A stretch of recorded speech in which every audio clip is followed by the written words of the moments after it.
I don't even know if this is recording live right now. Oh, we are. Here we go. It is now. Did you not see the We are countdown? now It popped live. up. I did see the countdown. What is up, people who are not here right now? What's That's up, right. you guys? Sunday Scaries officially on a Sunday for once ever. Here we go. We should probably share the link if someone wants to post the link in the Slack channel with the with the crew. Joined today by my two amazing co-hosts, Morgan and Sean. Have I been upgraded? Moist. I thought I was just a super guest. No. Morgan's officially upgraded. Oh, okay. Upgraded. But Moist. What channel do you want me to throw it in, by the way? Throw it in Chatter? learning. What are we? We're not learning. Chatter. Yeah, I think chatter feel like is more appropriate. Learning doesn't get a lot of traction. Yeah. If you guys want to be in the super cool Slack, you could take Pomp's crypto course and hang out with us all day, every day. Every day. But, yeah. So before we went live, we were talking about having fiat days, and myself, I broke my ultra low time preference and had a high time preference day out of the blue. We purchased a car and had a high expensive dinner, and I'm feeling very guilty, and I feel like we need to talk about it. And I also had a very fiat evening last night. And so I will empathize with you, Alan, on that if we want to talk about low time preference and breaking that. Well, so I the reason why I want to talk about this, right, is like those of us in the cult of Bitcoin maximalism very much understand that like the running joke right now, right, is if your car has Bluetooth, you're short Bitcoin.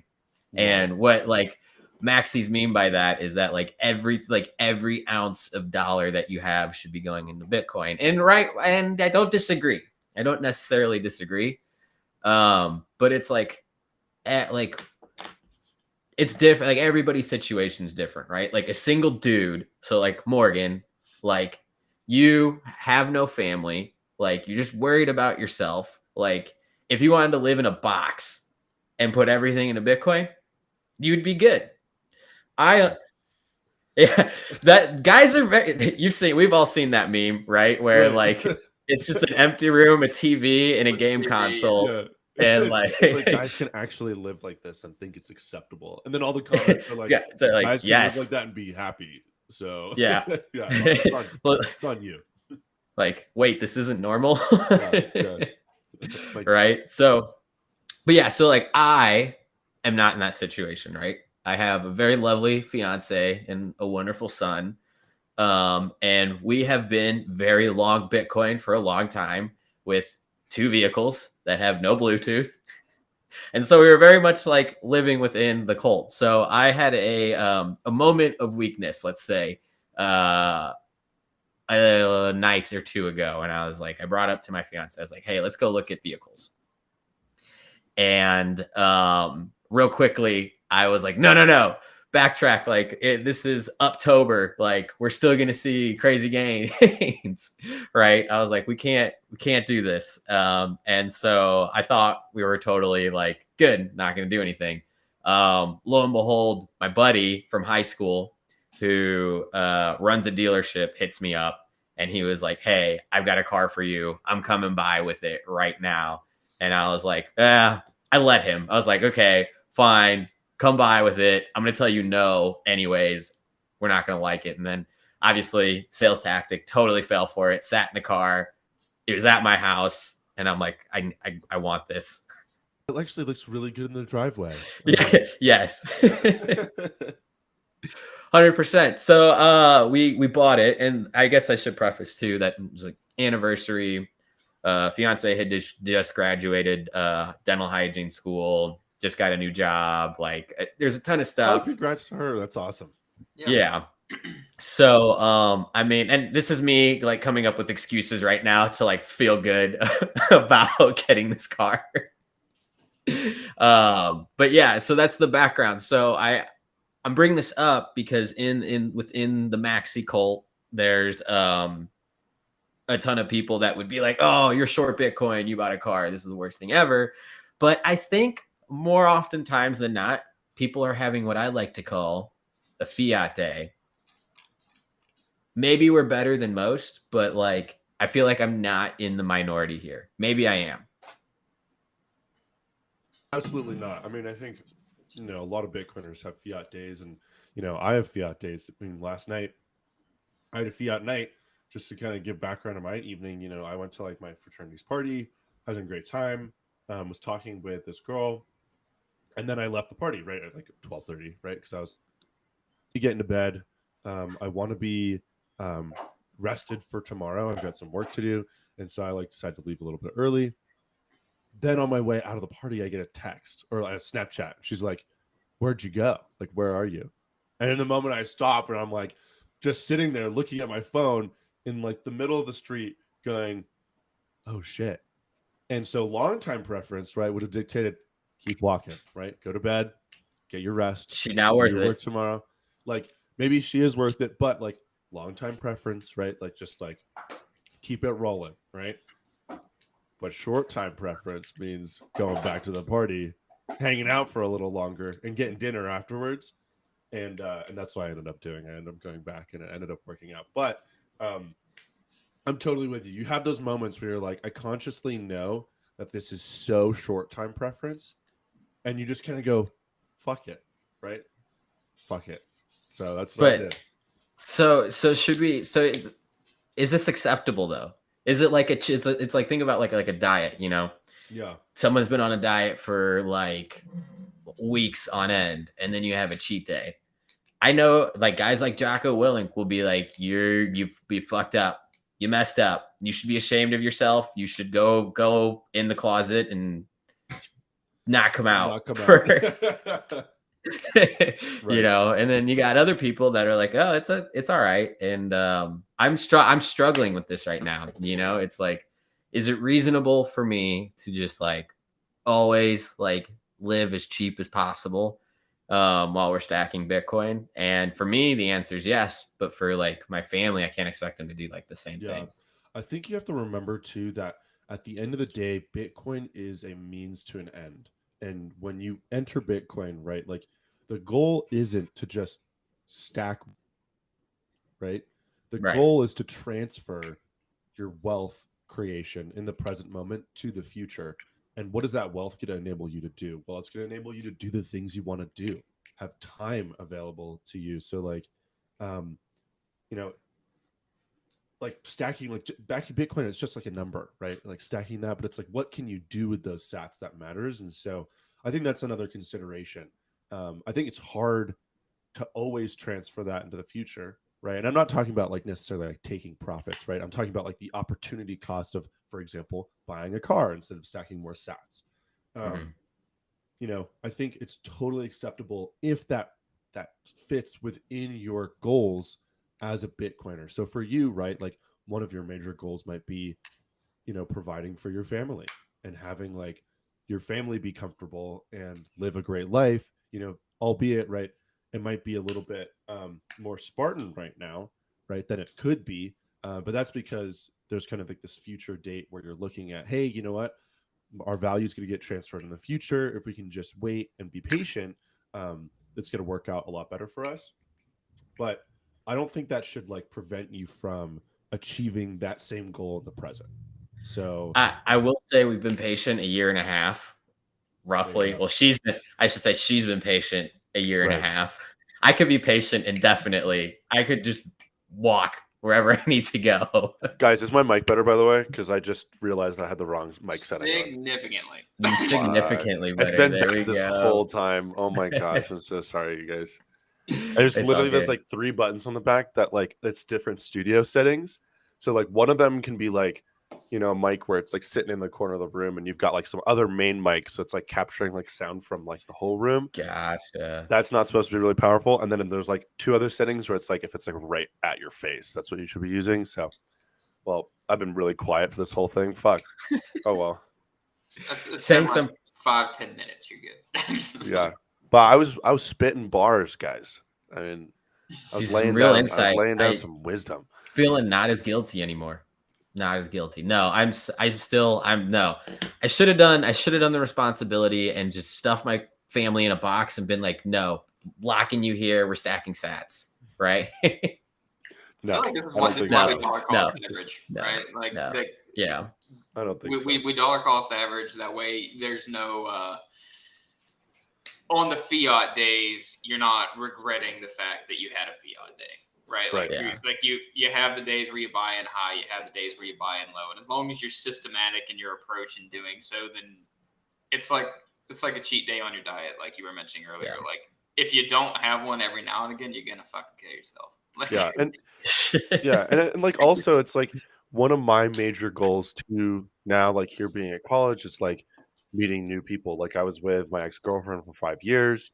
Like we broke up over the summer, and so like one of my major goals is like getting myself out there, like getting my self confidence up, like working through some of these insecurities that I have just because they were built up throughout this relationship. I really just didn't have any like experience outside of that, and so for me, it's like an opportunity for me to get to know other people and then also get to know myself, and so like that's very much within my goals, right? So it's like it's not like I was like going out and somebody was like, "Hey, you want to buy, drugs?" And I was like, "Yeah," like that's way outside of like the realm of like my goals, right? I think that would have been like short time preference in a bad way, but as long as it's like aligned, I think with what you're trying to do, it makes it a little bit better.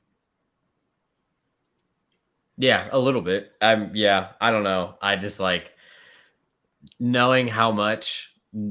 Okay, so I will say we didn't sacrifice Bitcoin for the vehicle. We sacrificed future sats for the vehicle, which is fine. I mean, I'll probably do the math 10 years from now and I would have been richer than Jeff Bezos, but it's all right. No, I'm just kidding. I'm just kidding. I'm kidding. Sean, you've been quiet. You've been quiet through this though. Either you're gonna hang me on the cross, or you're gonna say it's okay. Yeah, what's your fiat? Do you have a fiat moment, Sean? The closest I come to, I mean, I guess yesterday I decided to, as opposed to watch Dune as it came out on HBO Max because somebody was offering me to like use their login to go in and use it. I was like, no, I want to go to the theater. I want to pay for my overpriced popcorn. So I didn't spend near as much money as a 2022 car.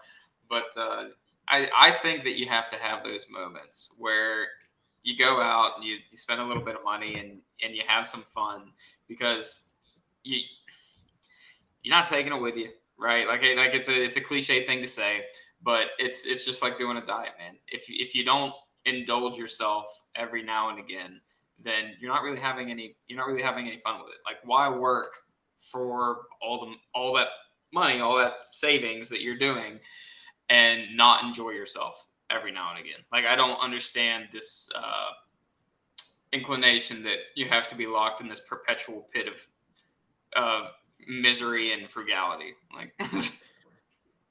Like being like frugal or being like conservative with your money is necessarily like lead to unhappiness, right? Like my favorite sport in the entire world is surfing, and once you pick up a board for a used board, you can go for free as many times as you want, right? And so like I can spend $0 in a day minus the gas it takes me to get to the beach and have the best day, right?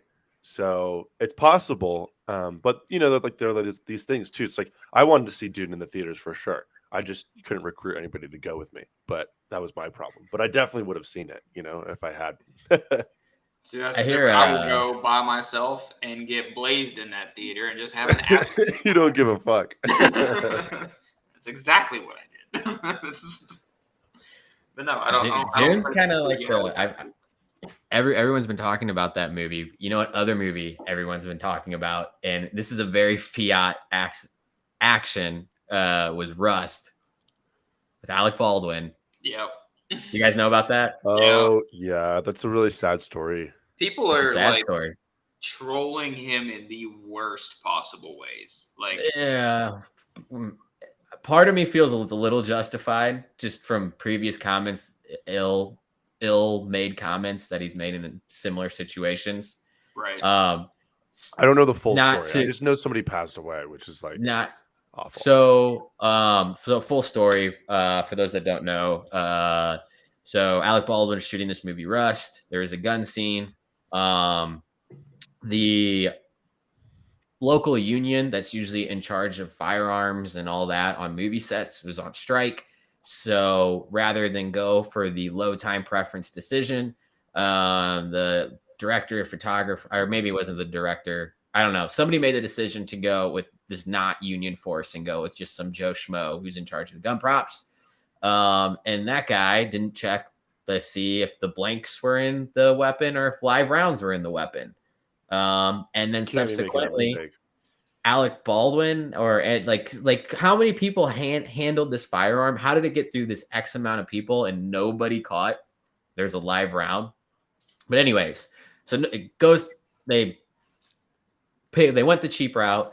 Didn't wait for this union to go off strike. Continued to film, and subsequently, they made this mistake, and Alec Baldwin ended up shooting somebody and killing them and injuring somebody else. Like, total terrible decision. Probably worst fiat day in recent times, for sure. But I think this is appropriate to talk about because you can have a good fiat day, bad fiat day. And sometimes maybe, I don't know, you start having too many good fiat days. This is where we get to the bad decision making and like the bad, the ultra high time preference decision making or whatever. I don't know. I've seen a lot of people get frustrated. Like the meme that I saw going around this morning was, we aren't mad at Alec Baldwin as an actor who accidentally fired a gun prop.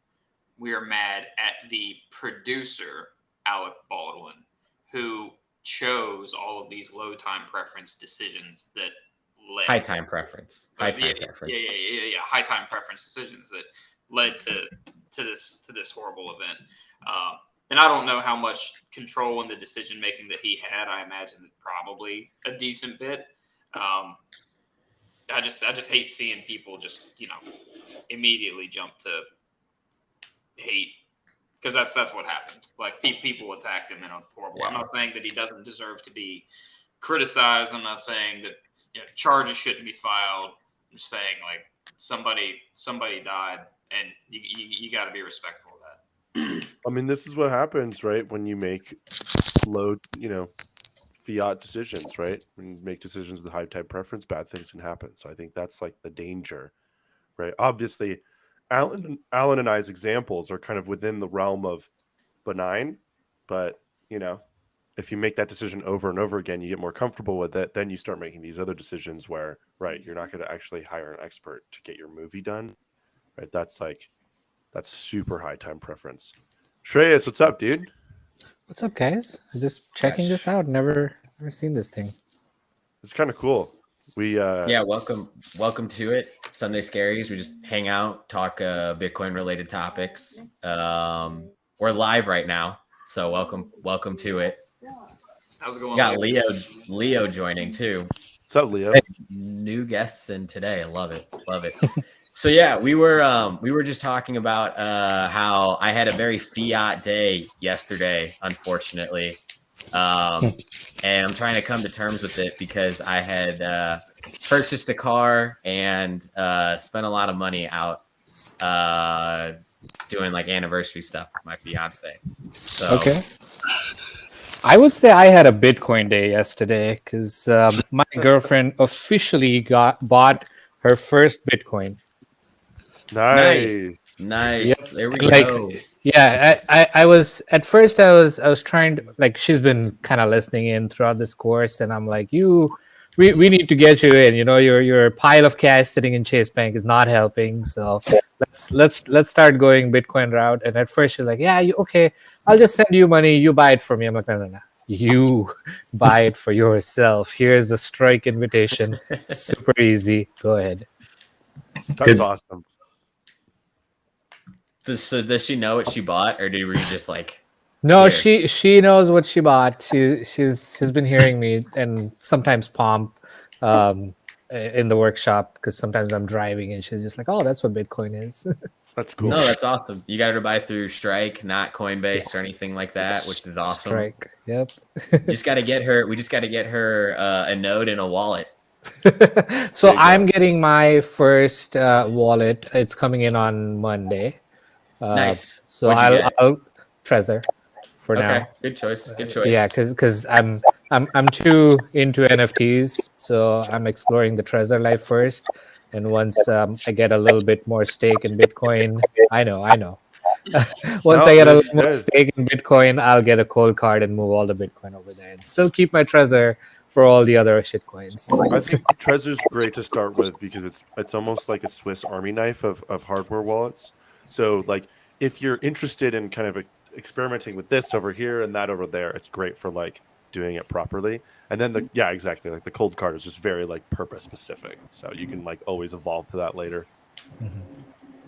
That's dope, dude. We were actually, it was funny, we were talking about cars and how Alan had a really fiat day yesterday because he bought a 2022 car, right? Ooh. Yeah. You know that? Have you guys heard the joke that like if your car has Bluetooth, you're short Bitcoin?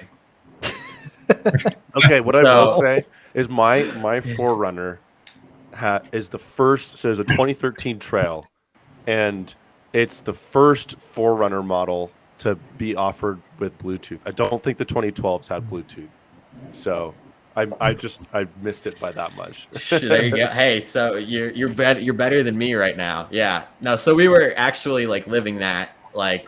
For the most part, we had 2 vehicles, no Bluetooth, and I could proudly say like, "Hey, I'm not short Bitcoin," and I can make fun of everybody else for having a new car. Now I can't. Now you're the very thing you swore to destroy. Yes. What do you buy, Alan? It was a 2022 Hyundai Santa Fe. Okay. Shreyas was trying to get me to buy a Jeep the other day. We were talking about it. He thinks I should have a Jeep over a 4Runner. Yes. It was very safe. It's a safe choice for the fiance, for the child. It had all the safety features. So I don't know. Maybe that's a fiat answer. See, I sold 2 cars in the past month. Really? Yeah, I sold both my cars. I don't have a car anymore. And you bought Bitcoin with it? No, I paid off my credit card loans. That's also low time preference. That's also low time preference. Yeah. That's good. Leo, what's up? Not much, man. It's Sunday and I'm feeling lazy. Are you feeling scaries? Not yet, no. Might be by the end of the call. But yeah, no. So we were talking about like good fiat days, bad fiat days. Bad fiat days obviously was I don't know if you guys heard about the whole Alec Baldwin thing. Yes. But yeah, very poor decision making process there. Rather than just going through the right channels to make sure security was at hand, they cared more about making money, and obviously somebody lost their life there. I'm looking forward to see what happens because someone's gonna go to jail, right? Yeah, probably. It's not gonna be Alec, that's for sure. He's got too much money, but somebody, yes, will go to jail. Somebody. Mm-hmm. Yeah, I saw this was trending, and a lot of the pro-gun people were calling him out because I guess he hates guns, right? And he just killed someone with a gun. So, yeah, I just saw that. The simulation's ramping up for sure. All these clown world type decisions. It's so hard. It's so hard to discern. Like, there's just too much going on. Yeah, for sure. Too much. Way too much. I was going to ask Shreya. He said he is into NFT, and I was just wondering if anybody here has bought one, and how Bitcoin maximalist through and through, all the way. I've bought one, Leo. Yeah. So, how do you buy one? Like, what do you recommend? And like, I just want to buy one for fun, Yeah. But I've been noted like the ones that I like are too expensive. Like I saw like the Bored Ape and the Cool Cats. Like I want to buy like a cheap one just for fun, and if it goes up in value, maybe I can sell it later. Yeah. So, any recommendations, Morgan? Well, so this is like a Bitcoin Maxi perspective. So like, like how you mechanically do it, right? Is you like, grab your MetaMask wallet, you load some Ethereum on it, and then you go to like OpenSea or an equivalent platform, and then you interface with the smart protocol, and then that's kind of how you can sign in to start buying art. So like that's mechanically how you get this done. The art that I bought it probably about ago, and it's just stuff that I think looks pretty. I'm not trying to flip it. I'm not trying to make, a buck off of it. None of them are like these avatar style NFTs that you see out there. So like the Pudgy Penguins, the Crypto Punks, whatever the fuck they came out with yesterday because, there's 10 of them coming out a day. Yeah, All of I this art is just because at some point in the future I want to be able to display it and look at it because I think it's pretty. So cool. that's my thesis. And I think like fundamentally that's the best way to kind of pick NFTs, because like you can definitely hop on like a bandwagon and try to. But at the end of the day, right? If you're not enjoying the stuff that you're actually buying and you end up getting stuck with it, that's gonna be a bummer for you, right? You're gonna be kicking yourself, especially if you spent a bunch of Ethereum on it. What I will say is you can filter out on OpenSea from like least expensive to most expensive, or you can like look at specific artists who typically don't charge like a ton for their art. But like now looking back at my piece, right, in Ethereum or like in dollar terms, right, I bought it. It was only like $30. But Wow. now, in Ethereum terms, it's a lot higher than that. It's like more like I don't know, it would be like $100, right, because of the appreciation of the asset. So like that's something to keep in mind as well when you're buying NFTs. But it's Yeah, fun. yeah. I just want to spend like $100 tops just to buy one thing and show off to my friends. Go to OpenSea, and then I have to have Ethereum, right? That's I correct. can't. Okay. Elio, Yeah, and You have you're to looking have to buy a something? Is MetaMask that wallet before you can do anything. You set up MetaMask, and then through Wire and some other company, they'll allow you to take money from your bank account and purchase Ethereum with it. And then by connecting that to OpenSea, you'll be able to just use the funds in the MetaMask wallet. Okay. All right, guys. pretty clever. You guys need to explain to a Bitcoin Maxi here what the draw to these NFTs are so much. Like I frankly just like cannot wrap my head around it. And I don't know if it's because I'm just too like tunnel focused on like Bitcoin only. You guys aren't gonna convince me of So, it. yeah. So One bit. I just want to understand. That's all. So I'm kind of like in your boat too, Alan. I don't get it. I think it's more like a fad. It's trendy, but I still want to have at least one. Just want to go through the process.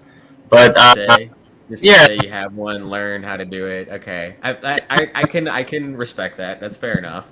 So I was actually basically- purchased an I NFT. might do. I purchased an NFT last week, and I'll say why because this is very much not a Bitcoin Maxi opinion, though I do for the most part consider myself a Maxi. I bought 2 NFTs from a particular project. I'm not going to name it because I don't want to shill. And the biggest reason that I bought into it is because I know one of the guys that's on the dev team for it. And he's a big writer. He really loves poetry, really loves short stories, and he makes some pretty good comic books. And his whole thing was that he wanted to be able to build a community of writers within his NFT project. And it's pretty cool. They created a Discord server where basically with the established story of their project, they had this particular section where you could go in and you could write your own short stories and poetry for the particular fictional world that they've created. And you could participate in telling the project's story. And they had a couple of other things that were pretty cool, and they just wanted to really integrate their community.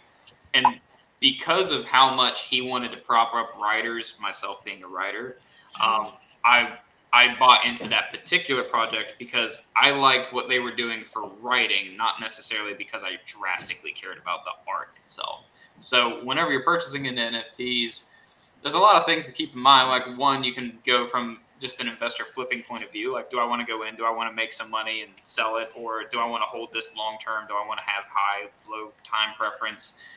Or you can just look at the project itself and, what are they trying to do? What are they trying to build post project? There's a lot of things to look into aside from just, how much does it cost? And Alan, as far as like, I've tried to convince you before. I'm never going to. What's the value proposition here, right? Like, what's stopping me from like things that kind of clicked for me? And I cannot remember the dude's name, so I apologize. I think it's a thing. Somebody came on to Palm's podcast, and they talked about how they collect all of these things. And one of them was like a check from like OJ Simpson at a fucking grocery store or something like that. It was like one of 3 checks that he used during a specific time during the trial or whatever. Like, I can't remember exactly what it was. But the point is that this very obscure item that to me would have no monetary worth whatsoever, this guy paid like $15,000 for. And he could very much like 3x his money if he decided he wanted to like sell that thing. But he wanted to hold on to it as an asset. So I'm like, okay, so there's plenty of things in the world that as long as they are scarce and they can qualify as a collectible, then people are going to buy into it. And that's just all there is. You don't need to go any further than that. NFTs are a digital collectible. They can be tied to real world assets, as Kevin O'Leary is trying to do with watches and a couple of other things, where NFTs will be used as digital authentication certificates rather than having to go through third parties to verify this watch is who says it, blah, blah, blah, blah, blah. You can just have the NFT, verify it with the metadata to the physical information that's actually on the asset. And you're like, okay, no, this is the one. I don't need to go through a third party and pay 2 different people ridiculous amount of fees to verify this product is the one that I want. So there's a couple of things where you can use it to verify real, authentic assets in the world. And they all serve as a collectible with different levels of program scarcity. Like where Bitcoin is programmatic money supply, you can think of NFTs as just programmatic collectibles that remove third-party authentication. So in that, they're 100% going to have a market. People are going to buy into it. Whether everyone agrees that there's value in it or not, it doesn't matter, because not everybody thinks that there's value in a $12,000 holographic Charizard, but it fucking happens. It sells, right? Like there is going to be value in that. So that's why I'm more bullish on the NFT space than typical Maxis. I would prefer to see a better Bitcoin NFT protocol emerge that can be aggregated onto OpenSea, and I would rather participate in that as opposed to the ones that are currently out there. But that's just my opinion. Well, Sean, So I completely agree with Sean, and I have a lot of opinions about NFTs as well. So Alan, let me ask you this. What is your value proposition when buying Bitcoin? Well, it's the best store of value in existence, for one. And it also facilitates 0-fee transactions instantly in a peer-to-peer manner via the Lightning Network, right? Seeing that with Twitter and everything. We'll see with Taproot integration what kind of smart contract platforms go through. But I'm of the belief that smart contract platforms are more of a luxury, not necessarily a necessity. And so as far as solving the issue of inflation and abuse of the money supply, Bitcoin is the answer for everything at a base layer. At a very high level, Bitcoin is the answer for everything. So go ahead. I was just going to say something. Now, the reason why I don't understand the NFT thing, and I think to a degree, I understand it as a form of a digital way to track a physical object. Let's say you want to track the Mona Lisa. In order to sell the physical Mona Lisa, you also have to provide said NFT token. That way you can verify chain of custody. I get that, but to me, it's just an extra step of safety, not really necessary. What I don't understand Hold on. is Can't you make the argument that all forms of authenticity are exactly that? An extra step that isn't necessary? yes, but we already have like things in place to do that. And so you So could don't argue build that authenticity. NFTs maybe make it easier, but it's not like an over looming problem that currently needs to be solved. So like if it's something that people want to use, like if I want to go out and buy a piece of artwork and they're like, hey, in order to buy this artwork, you also have to like custody this NFT. Fine, fuck it, whatever. I don't care. But like if there's like a cool JPEG out there, like I'm not gonna buy it. I'm just not gonna. And so I get when people say like, oh well, it might be valuable to somebody else. I think it might be a fallacy in the fact that we've seen rapid asset inflation of everything across the board. And when you say something scarce, like what are we defining as scarce, right? When we all of a sudden start saying like everything is scarce, like this comb, right? Like if I say this is one of like 15 combs, or this like microphone is like one of like 100, like at some point we get to a point like everything we can say like these things are scarce, but like what has more value, and does it have value because we're printing money out of existence and we're trying to store value into like whatever we can, or does it actually have value because it's really something people want to collect? Like there's people out there right now that are buying Charizard cards not because they care about Pokemon, but they know they can flip it around in a year or so. But if we have true sound money in place, like I don't think people are going to be making those same kind of purchases at all. So for me, like I understand the value proposition immediately right now in this environment, in this climate, especially with asset inflation, rapid money printing. But if we're on like a sound money, like true, like medium of exchange with like Bitcoin and everything, like I just think like the collectible space drastically shrinks. And we go from trying to place value into things into placing value into things because there's either some level of work or design that went into that was incredibly hard to do. If that makes sense. So you do have a fair argument. So the way you're thinking about it is it if I can sum it up in one word, you're really looking at Bitcoin as a store of value, right? Mhm. But Right in right now, yes, of course. But in the particular case, for the pro of an NFT, you're really looking at it, at least right now, in a collectible space. But over time, as a digitization of anything that is scarce. Yes, your point about it, comb being scarce, but I'm just putting the scarce as a broader term, but also needs to be proved over ownership. Have you ever paid any? Have you ever conducted like Nike sneakers or anything like that? Just with like stuff, I've messed around with that stuff in the Okay, past. so yeah, so I mean, kind of similar type of issue. Like, why would you pay something for this fancy sneaker, which is maybe only one of 10, versus anything that you can get off of the rack at a discount store, which is maybe even $80. But you don't do that. You want to get all this. You want to put all this money into StockX and get this very special sneaker, which is limited for two reasons. One, because you value it. Two, to maybe show off with your friends. Yes. It's the cloud. So when an when an art collector buys a painting, he's putting. If I put a painting back on this wall, only you 5 people that are sitting here and anybody coming to my house is gonna see it. But if I buy an NFT with a wallet, at that point I can see, like, this is what Morgan said, right? Kind of to display out to the entire world, whoever wants to see. At that point, it's open for the entire world to see what kind of things you're into and what you find valuable. That's another form of just See, to me though, like that right there, like ruins the scarcity of like the thing that I bought. Like for me, I want to, like, if people really want to see this awesome thing, like I want to force them to physically have to come see this, because that's where the value comes from it. If it's out on the internet, like, and I understand, like to you personally, that thing is valuable and you want to show it off to everyone. But like for me, like I don't view it that way at all. Like if I bought like say Leo's Neymar jersey in the back was really a It's jersey not, Neymar. bro. Yeah. Let's just say it was, for example, like in this form right here, like it's physical, but it's also Mhm. somewhat digital. I can see it on video, but like I can't Yeah. go out and like I can't right click copy paste that. Like it's still like in Leo's possession.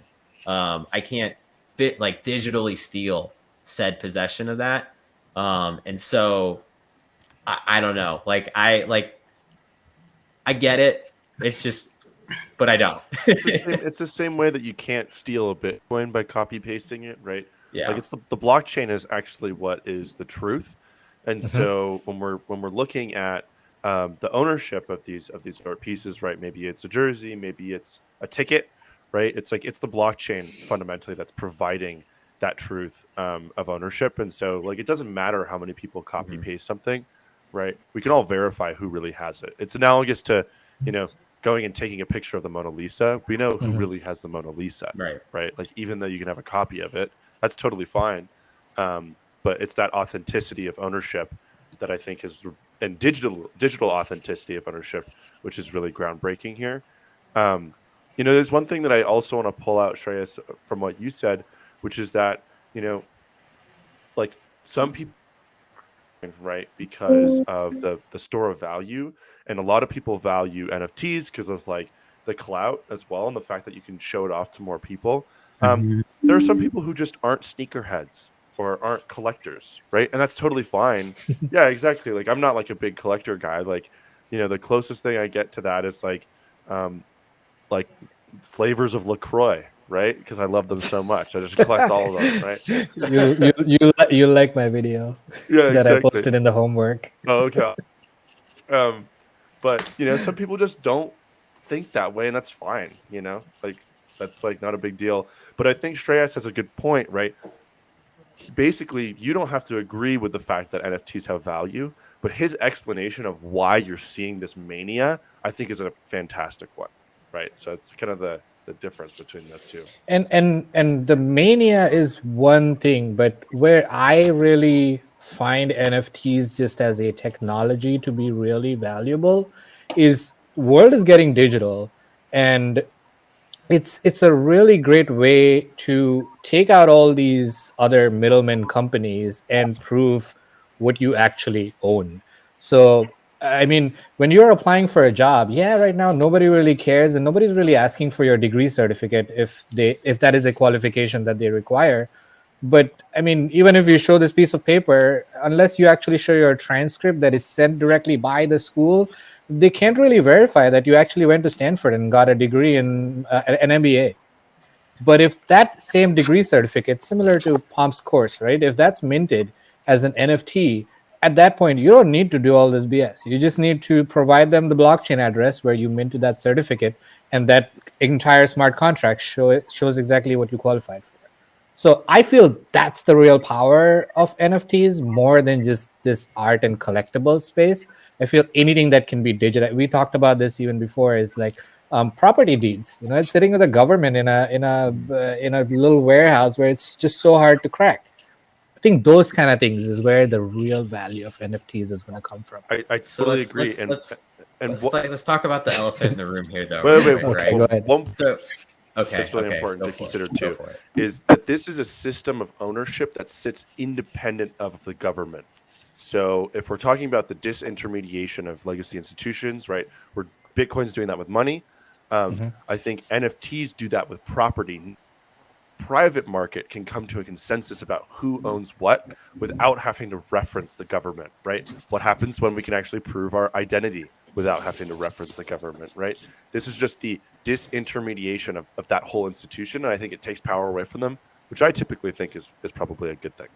And I want to add just to Morgan's thing that I don't really care what network NFTs live on. If it's the Ethereum, Cardano, Solana, that's not what I'm talking about. Even if it comes to Bitcoin, that's great. You're adding this extra layer of security, and you know it's scalable. I think it will but only have value once it's on Bitcoin. okay, Then that's I why think we're I knew you'd kind of say that. So I'm like, right now, I don't really care where it is, but what I'm trying to say is just the technology, NFT, wherever it lives, I think is powerful. And right now, you're just living on Ethereum. You want it on Bitcoin. So Once it comes to Bitcoin, we'll talk again, Alan.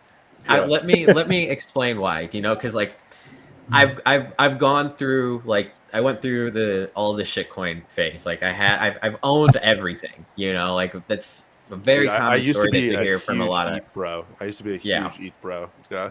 and so like a lot of these NFTs, correct me if I'm wrong, they're what, ERC 729 tokens? 721. Yeah. 721. And so the gas fees, I mean, are Oh yeah. horrendous on Ethereum. So so just from a practicality standpoint, they're already rendered useless right now. Not like the promise behind the technology is great, but when you lump the gas fees that are on Ethereum right now, like it makes it like useless. So 100% agreed with you.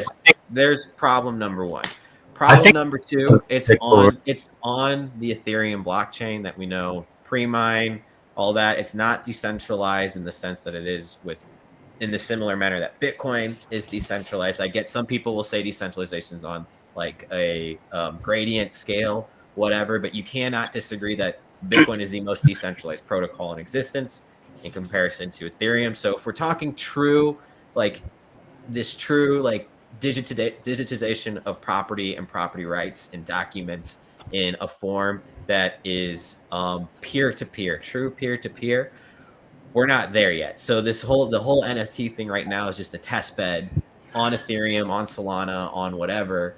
And I think once it's really implemented on Bitcoin, and I do got to know, NFTs did start on Bitcoin. The rare Pepes were first came onto Bitcoin. That's where the first true NFTs really were.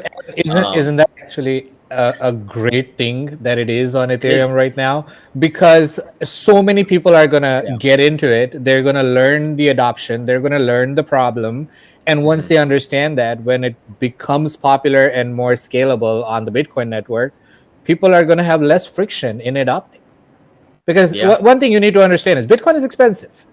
I mean, compared to a $4,000 Ethereum unit bias. Unit bias. That's unit bias. I mean, think about it as a normal person, right? If you have no idea and you're coming into crypto, at that point you're looking, oh man, this 60,000 thing for one or $4,000 for one. New people are translating it in fiat. What about? Go ahead. No, I was gonna ask. What about something like Zcash, Alan? Do you feel that as a shitcoin? Because from anything but Bitcoin's a shitcoin. Anything but Bitcoin is a shitcoin, and it comes down to really like a couple of things for me, right? The narrative that Bitcoin has with Satoshi Nakamoto and the creation of it and why it was created is completely novel. It can never be that story in and of itself can never be replicated with any of these other projects.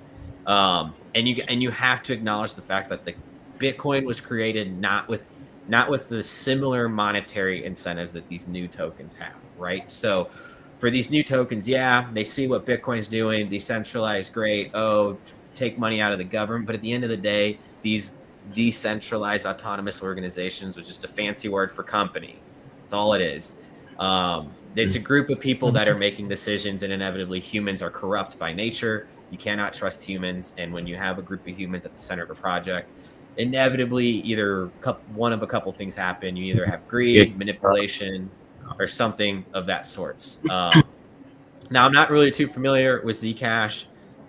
Maybe they don't have maybe they have a similar thing to Bitcoin where they have their nodes, the users, the miners, but like in terms of like scalability and like how big the network is, like Bitcoin is the biggest computing network in the world, bigger than AWS, bigger than anything Apple or Google or Microsoft has in place. The race is done.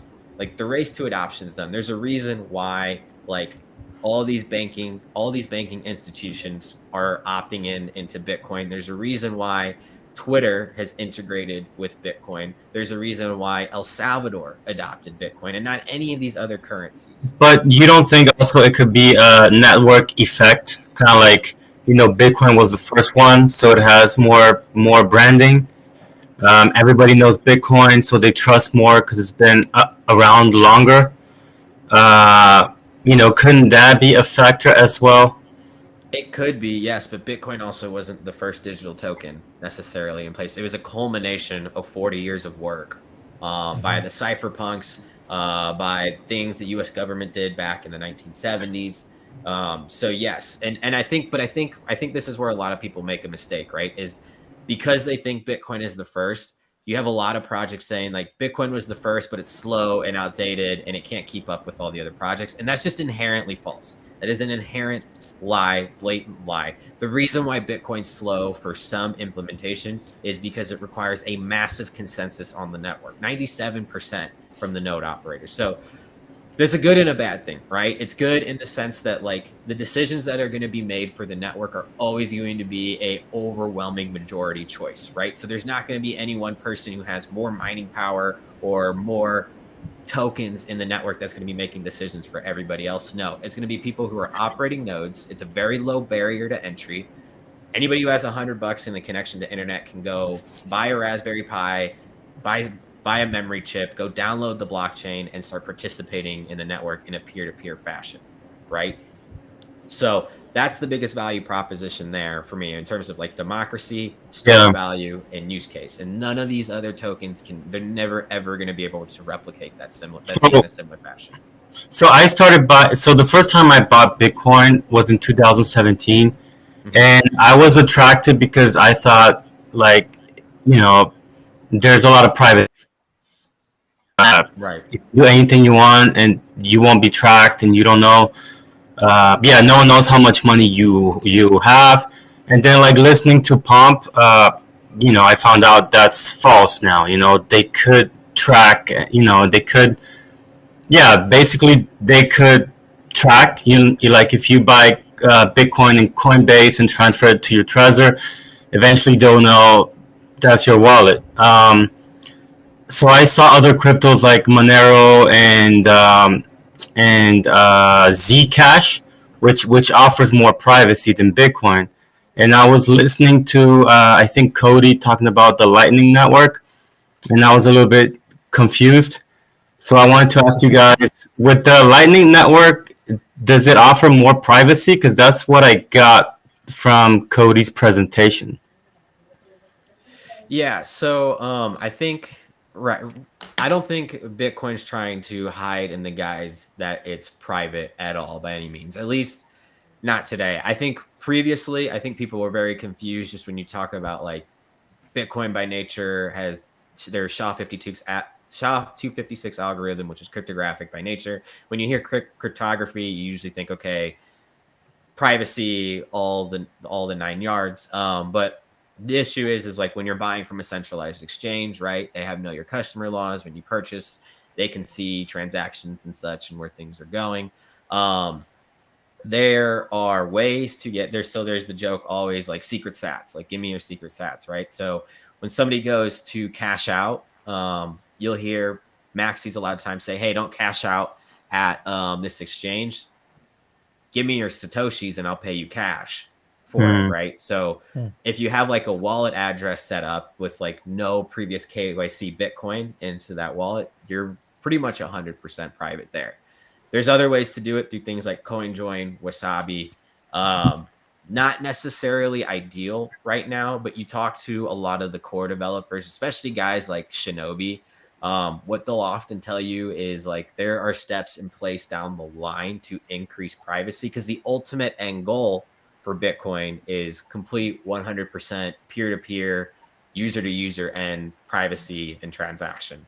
But because of the legality of a lot of things right now and like not, I think previously being worried of having things shut down, I think we're far removed from that now. Yeah. But previously there was some concerns and stuff that had to be taken into account. But I think inevitably, eventually, and I'm not the expert on this. I think Cody will know way better than I. And definitely if you go on Twitter Spaces and stuff, you can hear guys like NVK, Shinobi, and some other core devs talk about the stuff that they're trying to do for privacy protection. Especially even, you can talk guys like Marty Bent, Matt Odell. They're all over the place in terms of privacy when it comes to that. Leo, I think my opinion being just at the same level of understanding as you is if you really care that much, there is a way to get get non KYC Bitcoins, But just at the stage where we are right now, I mean, especially in the US, that Bitcoin is so widespread, it's less Bitcoin the network, more the companies that you're buying it from that have to participate with the government and actually report KYC. Yeah. So again, if you really care, yes, you can get non KYC Bitcoin. But if you don't, then if you care about your convenience, then you can buy from any exchange and declare it to the government, and that's your KYC. But if you don't, then coin joins and all those things. The best way is mining. Right. Yeah. Well, High barrier to entry, very high barrier to entry, but that's the best way to get your secret sats. Leo, I think you bring up something really interesting, which is your discussion of privacy around the Lightning Network. So I think the conversation up to now has really been, what is privacy on Bitcoin base chain, right? And all the points that were made, I think, are spot on, right? There might be some implementations for privacy coming up, but the fact of the matter, right, we have a public blockchain, and so therefore the total supply of Bitcoin, where it moves, what wallets sort of have that Bitcoin, that's all publicly available knowledge, and I think that's like a great strength of Bitcoin, but it also has some of these drawbacks. When we start to talk about layer twos, we're moving away from that base chain, and so we can inherit some of the security of that base chain, but we don't necessarily need to bring all of that auditability in the same way to that layer two. So when, like, mechanically, the way that the Lightning Network works, fundamentally, right, the basic unit of the Lightning Network are these channels, right? And those channels are effectively multi-sig wallets that two parties agree to throw Bitcoin in there, and then you're kind of just moving Bitcoin from one end to the other end of that wallet.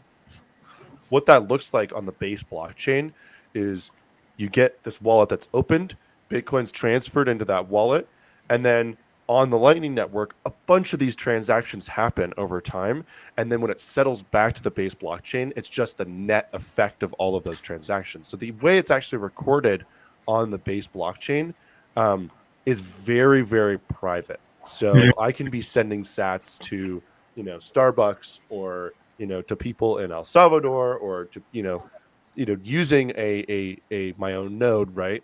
If you're doing it through something like Strike, right, there could be some KYC that's involved. But I'm able to do that in a very private way, right? And this is kind of if we're looking at tracking from the base blockchain. Now, right, I know that there are some, obviously, if there's interest in tracking payments over the Lightning Network, people are going to go after that.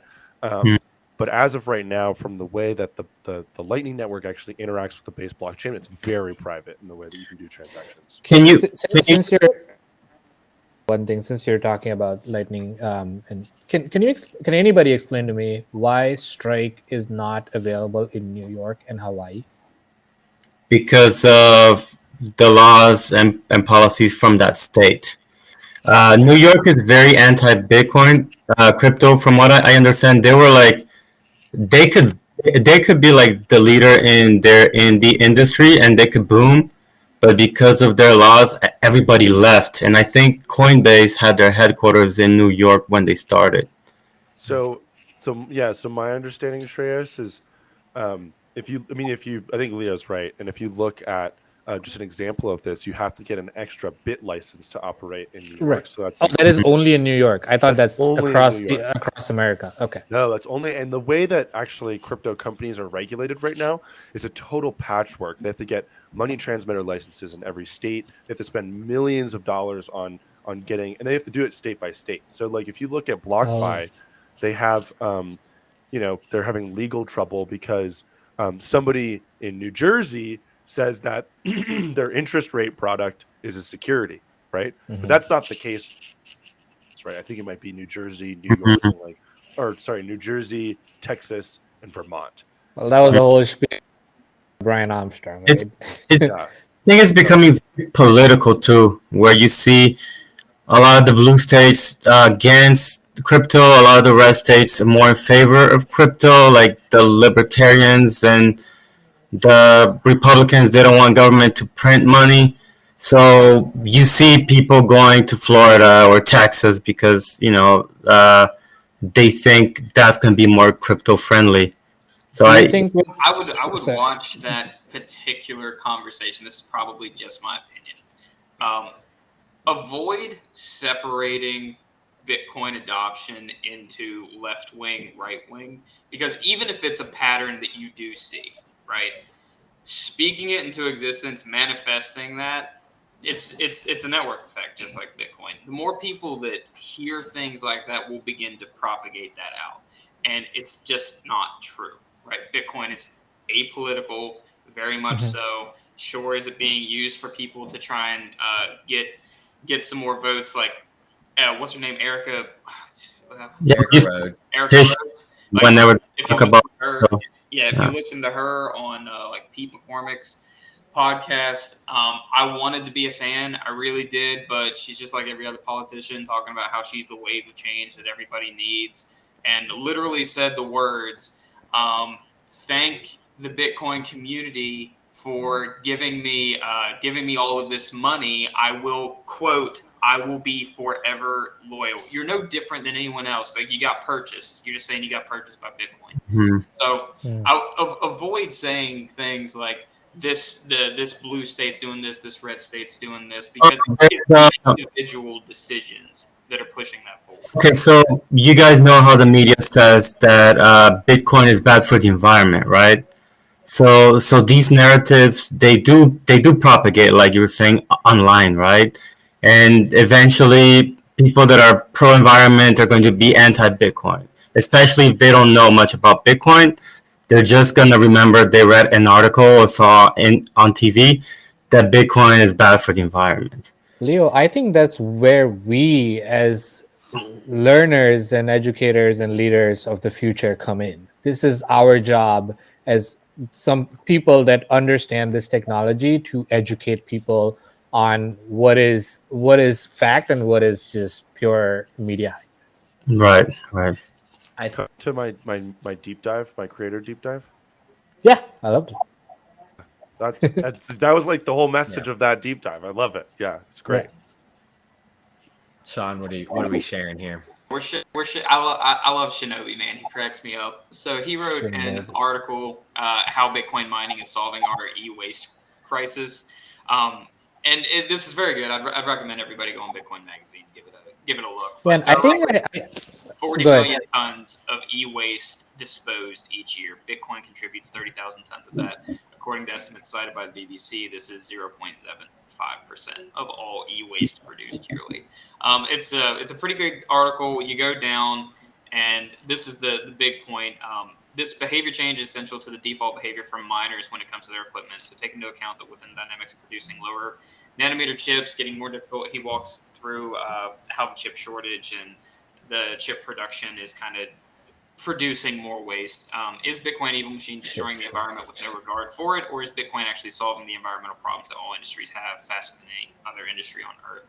So one of the biggest things that he talks about in that article is ASIC miners, and how there's a large market that's being built where there's a lot of restoration work that's done for these miners to make sure that they can be used. There are companies that are coming out and teaching people how to restore their equipment and stuff like that. That way it pushes people to, one, go towards sustainable energy. That way your cost is lower for mining Bitcoin. And two, your ASIC miners are restored longer, lessening e-waste as you go forward. So more so than just about any other industry, Bitcoin is propagating the ability to have less waste and to actually help the environment, because in just about every way, from the actual expenditure of resources and trying to go green to the equipment used to mine Bitcoin being restored over longer periods of time, people that are in the Bitcoin space are actually helping the environment far more than just about any other industry. Yeah, but I feel that perception is more important than the reality, and that's where you're gonna have a lot of the other shitcoiners saying, well, proof of stake is even more green than proof of work. So here's where let me give you some hope here, Leo. A little bit. Let me give you some hopium, straight from Dr. Alan Hodl himself. So very Alan Hodl. Oh my god. Very. I'm very fortunate, day to day work. I get to work with a lot of awesome companies in the Bitcoin space that are working on some very awesome projects. And yes, there's a lot of FUD in the space when it comes to energy usage. I mean, like from both media, shitcoiners, and everybody else of the Alan, likes. It's like not just for people who don't, tell us what FUD means. fear, uncertainty, and doubt. For those of you that don't know, so in Bitcoiner terms, it's it's fake, essentially fake news or news created to shed Bitcoin in an untrue negative light. And Bitcoiners are very resilient when it comes to FUD. You know, they're very good at spotting out what's true, what's not true, and coming up with an educated and reasonable explanation as to why it's not. They don't just come out and scream it's not true. They give you the entire alphabet why it's not true. But no, Bitcoin's, you know, I mean, it's very, when people say like, hey, Bitcoin doesn't care about you, doesn't care about anybody but itself. That's very true. And it stems to the projects that I'm seeing a lot of these companies build upon, you know, like, especially in like these states that are very pro Bitcoin, like we're just seeing like, regardless of all the FUD, and we're seeing this up in Canada, regardless of the China banning, you know, network stronger than ever, hash rates back up, like companies are springing out of the woodworks. I'm literally like, some guy literally figured out how to mine Bitcoin from pig manure. Wow. It's insane, like the amount of ingenuity that's going on in the space right now.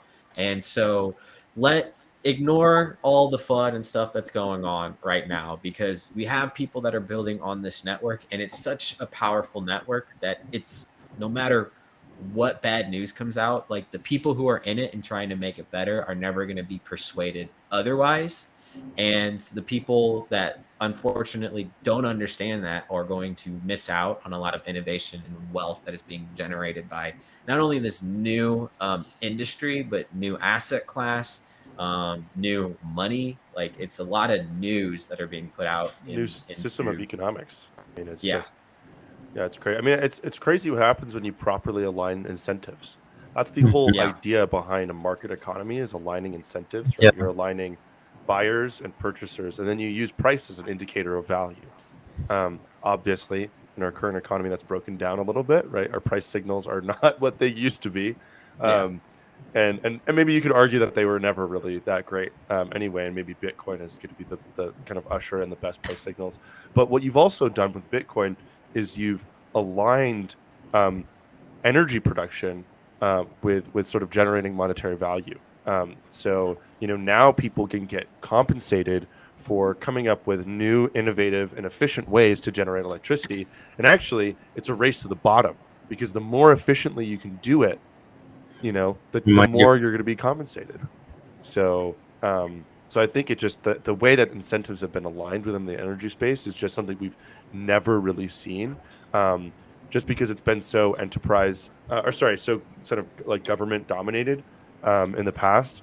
And so, you know, I think Bitcoin could actually be really good for energy production on Earth. But again, right, people aren't really going to know that, right? But it's like, it's a question of, are the doers going to go out and build that? Not, you know, how loud can we shout at each other about whether or not that's true, you know? Well, and I also think that it doesn't stop just there. You know, I feel that's just the start of the entire like problem solving for energy crisis. It's actually going to have a huge horizontal integration by other industries adopting these innovative ways of creating energy. I mean, internet is not going anywhere, right? Like, Bitcoin is built on top of the internet. Internet companies still need to run efficiently. If Bitcoin can solve one problem, actually, Bitcoin is not built on the internet. Bitcoin is its own network, separate from the internet. So you have Bitcoin, the network, right? So Bitcoin, the network's integrated into the internet, right? Like, when you're using it from exchanges, and everything. But if the internet were to be taken down today, like, all the computing power, all the transactional volume and everything, if you were to transact directly onto Bitcoin, that would still be up and operable. So see, help me understand this a little bit. If the internet were to shut down today for like the next 10 years, no Bitcoin market, like Bitcoin, the network would just come to a standstill, right? There would be no transactions anywhere. Is that not true? Nope, not Okay. But you're gonna have to explain this to me, 'cause I don't Okay. But you're gonna have to explain this to me, because I don't know. I Yeah, don't understand help how me that works understand either. it, because So okay, everyone keeps asking this. It's like, okay, you want to Yeah. replace Bitcoin with cash? Cash with Bitcoin. Somebody can go Yeah. to a remote village in India and just give cash and get, water for their kids. But if they don't have internet over there, how do they use Bitcoin if cash does not exist? Please explain. let me see if I can find this. I found this graph like 3 months ago that broke it down very well. If not, Yeah, unfortunately, like my technical understanding as to like I read it and I understood why. My ability to regurgitate it isn't there, so we might have to shelve this for next week's discussion. But Okay. I think it's definitely a great topic to come back to. Yeah, it might be a good But one to get a guest who understands this and they can explain that. we can get Cody to come on Cody. and maybe hopefully break this down Yeah. a little bit But better. Shreyas, I think your point is really well taken. The Yeah. one of horizontal integration. It's almost like analogous to like NASA, right? When NASA was building rockets and going to the moon, there was all this technology that came out that ended up being really useful for other Exactly. stuff too. Yes, right. Same thing with Formula cars, Formula One racing, and then regular production cars. They do everything that is innovative over there, and all the automotive companies are like, oh shit, damn, regenerative braking, that's fantastic. Let's take it. Yeah, exactly. So it's like the positive externalities are just kind of endless. It's great. Yeah. On the internet going down part, this is just pure speculation. But I did read an article. It was a couple days ago about people figuring out how to actually transmit block data over like ham radio.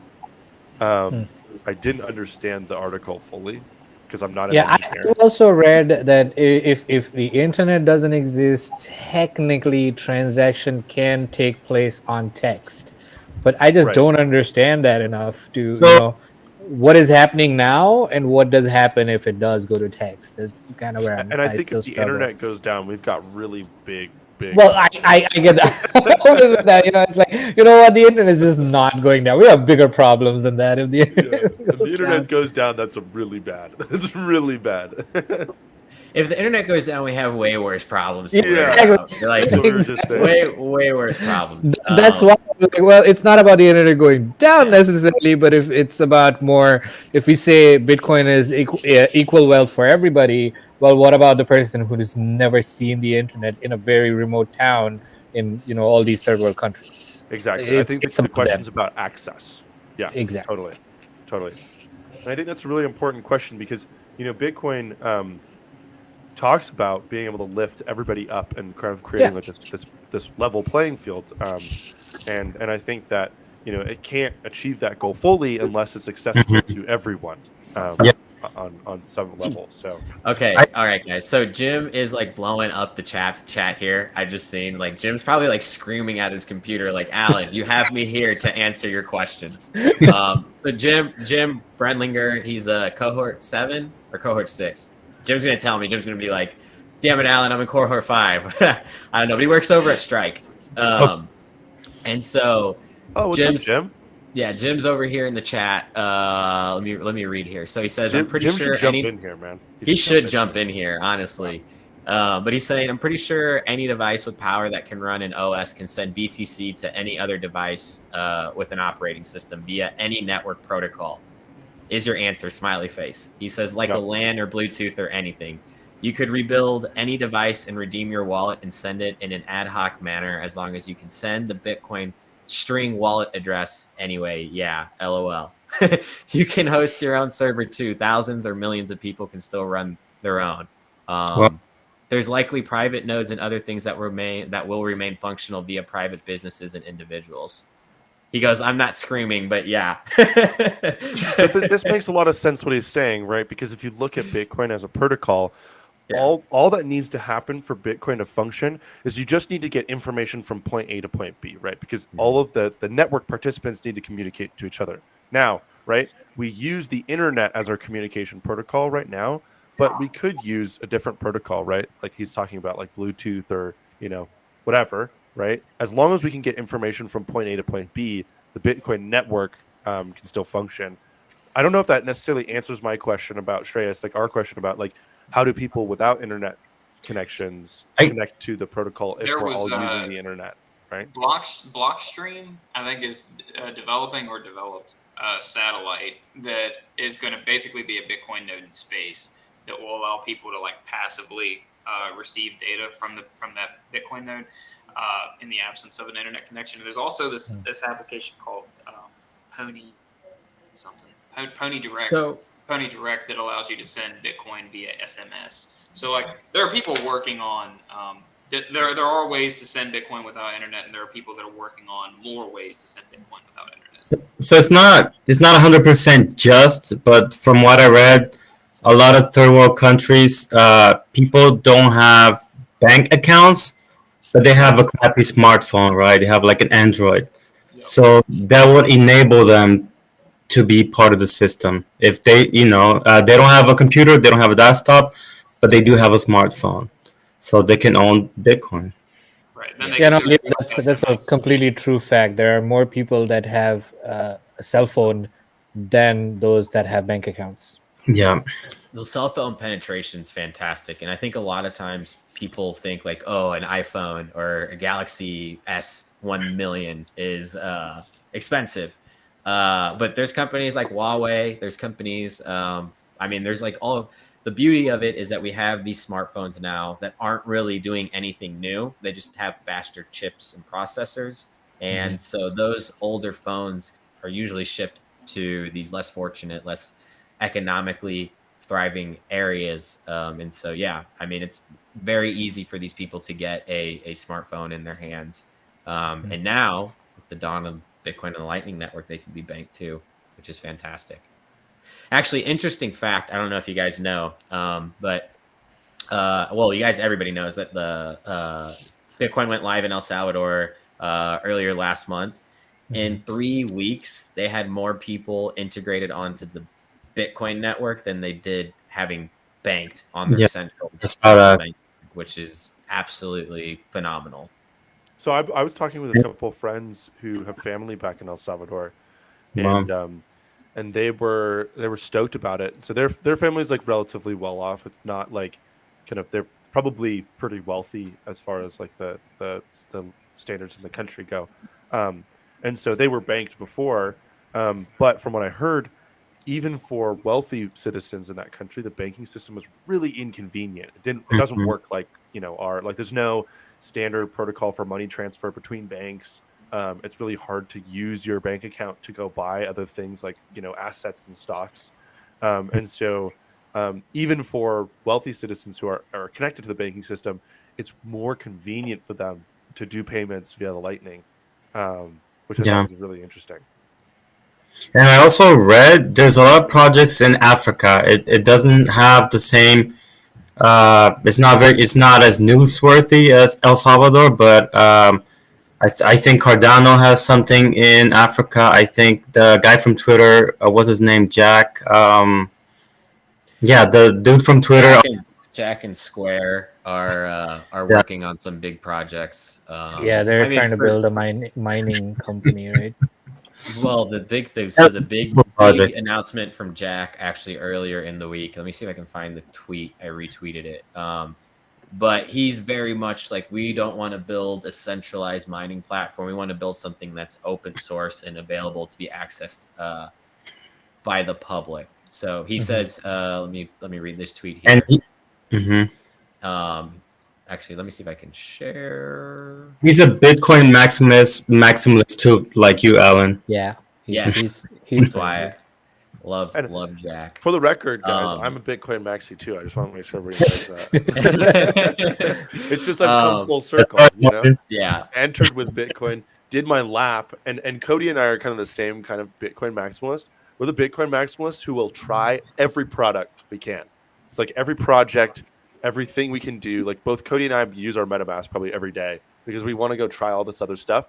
We always come back to Bitcoin because it's the best. Anyway, hardcore maximalists are those kind of people. Like they're very much aware of everything that's going on in the space, but inevitably they're always coming back to Bitcoin.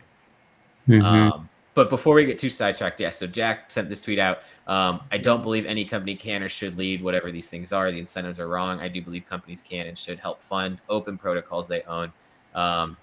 Zero direction over, however. So, and this was in reference to Alex Gladstein saying, "What if Facebook leads the charge on Web3? How good for us can it really be?" And that's in reference to their, I forget the project. That's called starts like an N. It's like Novia or something. It's Facebook's remittance competitor to what Strike's doing. It's Facebook's wallet. Yeah. Yeah, it's partnered with Coinbase. Yeah, I think it's Novia or something like that. Isn't Facebook changing their name or something? Yeah, they're rebranding the parent company because now they own all these things and it's still called Facebook. It's Alphabet. yeah, they're pulling off an Alphabet. Yep. They want the new Hey, name. Alan, if you wanna pull up this dashboard, it's pretty cool. I saw it shared by. You should be able to Dan share Held. your screen. It's okay. It's just a LinkedIn post. It's by Dan Held, and it's by it's a dashboard from Chivo when El Salvador launched Bitcoin, and it was. I want to throw the link in the chat. Maybe I can share it if you want. Oh, there you go. Fun fact, man, the one of the co-founders from Instagram went to my high school. It's this Brazilian guy. Let's go. Yeah. Interesting fact. I feel bad for him, honestly. Jack went to my rival high school. Mm. So Tupac went to my high school. I'm not even kidding. nice. Cool. Tupac's still alive. I got spaghetti from Eminem. If we're talking about popular, Did you go to his? I went to Mom's Spaghetti, and he was like in the counter. That's no way. He was actually there. What? Does not look good. Betrayers. Are you pulling up that post, Morgan?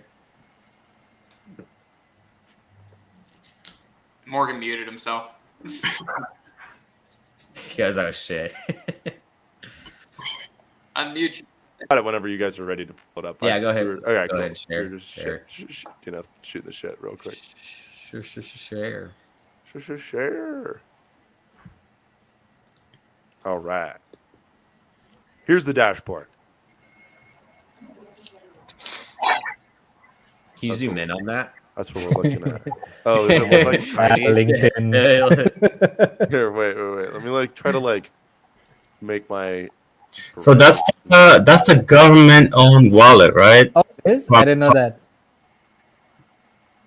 I'm not sure. Chivo is a government-owned wallet. Yes. Okay. So that means the government can track every single payment. So in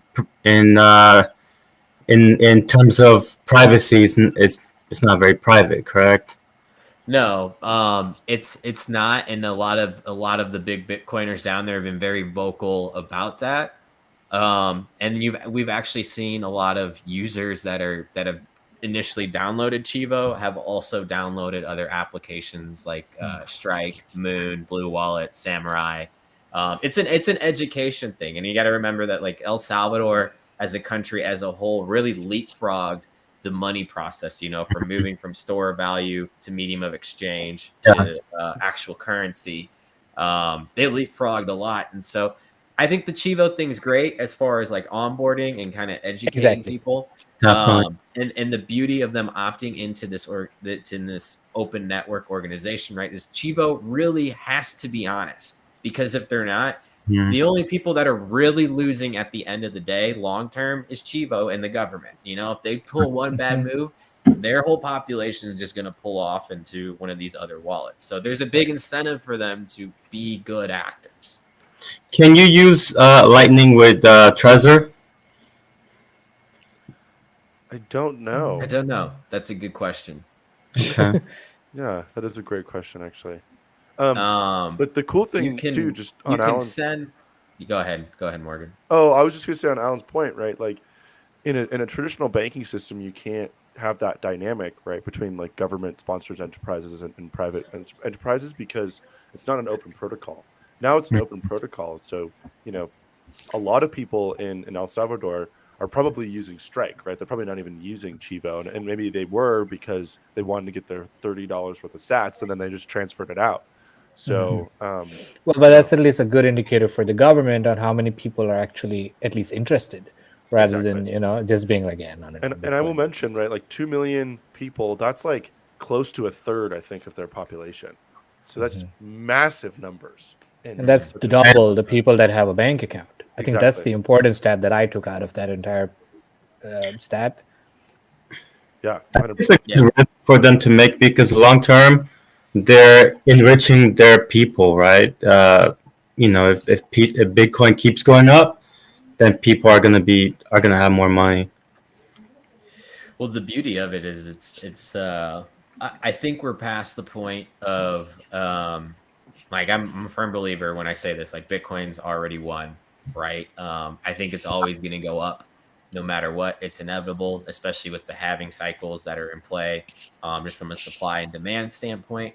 But also, like, I mean, people are always like, well, what happens when we get on a Bitcoin standard? How's wealth going to grow? And I was like, well, it's population. As long as the population keeps getting bigger, you're going to have to keep chopping up Bitcoin. And if you keep chopping up Bitcoin, value is going to go up with it as well. Yeah, I think what Pomp said is like 2140 is until all the Bitcoins are minted, right?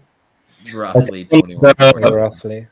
I think one of the challenges to convert more people is exactly what Shreya said. Whenever they're new and they're looking into Bitcoin, they say, okay, this is way too expensive. I missed the entry. I'm gonna buy something else. And people know Bitcoin, but people don't know Sats and Satoshis. And I think eventually we are gonna have to stop calling Bitcoin, right? Because it's going to be worth way too much money. So. Yeah, well, I tell you, a lot of us, like I commonly refer to Bitcoin as Sats. I mean, like everything, like price wise, Sats. Morgan does it, Sean does it. You hop into any Maxi rooms, like Sats. There was a big push a couple weeks ago about like finalizing the official Sat symbol. I don't know how legitimate that was, but I think a lot of people liked it or whatever. But like as far as like, if we're going to get into like unit bias and new people coming in, like it's much easier for people to understand Sats, right? Like if I can say, hey, $5 is 5,000 Sats, like people are going to be like, oh, I want to buy Bitcoin. I mean, who doesn't want Sats? who doesn't want 5,000 Sats, right? So, guys, unfortunately, I have a hard out right now. I've never left prior to. Well, that's inappropriate. You can't be telling us but I'm curious. So I might be able to leave, and you guys might be able to still be on. I should probably jump too. I mean, we're cutting it an hour and a half. Okay. So I need to be a functional human being today, you guys. Yeah, I got stuff as well. Yeah. But this was fun. Thanks. I need to do something other than crypto today. Yeah. I Bitcoin all day, every day, right? But Shreyas and Leo, I appreciate you guys hopping on. I hope to see you guys next week. I think you guys really sparked up a great conversation here today. Learned a little bit more about NFTs. I'm still not convinced, but I think I understand why people would get them. So maybe you guys can consider that a win for now. I have 25, so I have skin in the game. I understand. Let me not share any of my why I'm advocating over here until the end. But Morgan, Sean, as always, go follow my co-hosts on Twitter. You can find Morgan at Morgan Hodl. You can find Sean at fall_of_fiat. You can follow myself at Alan Hodl. We're doing these now every Sunday because we figured out how to start live streaming. It doesn't make sense to do Sunday Scaries on a Saturday when we're recording them for Sunday. So they're on Sundays now. Where can we follow you guys online and get in contact? Yeah, you guys on Twitter? Yeah, I am on Twitter. It's just Shreyas with one. Nice. Leo, are you on Twitter, bud? Yes, I am. So it's at PONT. Let me just type it. It's Yeah, it's similar to my last. When you type in PONT, the first result is the Pope. It comes up. I'm also very active on LinkedIn. So Okay, cool. I just look at people. I don't really tweet. I'm gonna give you likes, but I won't tweet. Yeah. So you can follow Leo at it's his last name Pontesi. Yeah. So my last name is Pontes de Assis, and in Spanish, someone made a joke, and Ponte Así in Spanish means put yourself in that position. You know, like so. It's just Nice. yeah. And that's spelled Ponteasi. So, all right, guys, I appreciate y'all coming on. As always, we do these every Sunday. Make sure if you made it to this far, hit the like, subscribe, notification bell. Make sure to leave a comment down below. I've been horrible about the descriptions as of lately. They might be on this video. They might not. I don't know. I'm sorry, but if they are, it's a fucking miracle. So yeah, is this just on YouTube or is it also somewhere else? We're on YouTube. I don't post it on. I've been terrible. We need to guys collectively. You should be able to do it at least on Spotify. Maybe convert it to a podcast. Yeah. We were for a while putting the audio version up on Anchor that put it on Spotify, RSS feeds, right. Apple Podcast, everything. But I'm lazy. So Well, Alan, why don't I take care of that? Why don't you just show me where I can do that, and we'll just workflow. Yeah, if you need help, I'm open to helping as well because I did create my own Anchor account like this last week. Hell yeah! I'm gonna hit you up on that, Treyas, for sure. Yeah. All right, guys, I gotta bounce out. Y'all have a good weekend as always. I appreciate y'all coming on. Sounds See you good. later. Come on, guys. Nice to see you guys. Later, guys. Oh, real quick. If your video's still uploading, leave your browser open, please, or else I'll have to come track you down to get this fully up on the internet. So, all right, y'all. All right. Have a good weekend. See you guys. You too.